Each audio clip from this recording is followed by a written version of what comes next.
Can you imagine going 41 years, your entire life, believing your mother was dead? This is the incredible true story of a woman who never gave up, even when she had every reason to. She was adopted at birth, a tiny baby with no one to call her own. Her journey wasn't easy. She was moved from one foster home to another, and then another. 3 different homes, 3 different sets of faces, but the feeling was always the same.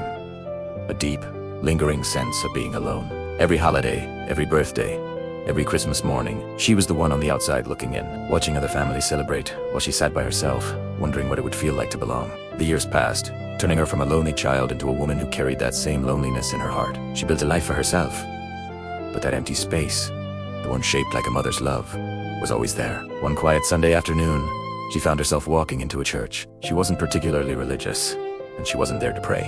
She was just tired.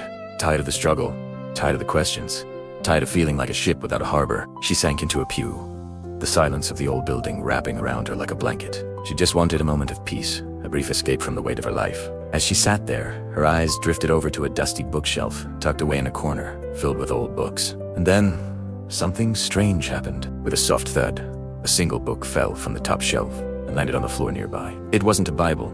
It was an English translation of the Quran. Curiosity got the better of her. She picked it up, dust motes dancing in the slivers of light coming through the stained glass windows. She opened it to a random page. Her eyes fell upon a line, a simple phrase that seemed to echo in the silent church. It spoke of how after every hardship, Terry is S.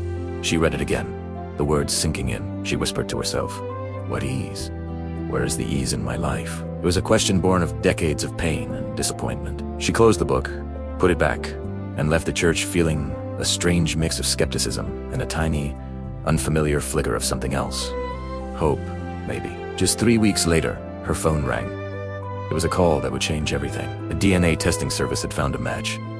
A very close match. Her heart hammered against her ribs as she drove to the hospital, her mind racing. She walked down a long, sterile hallway, her footsteps echoing.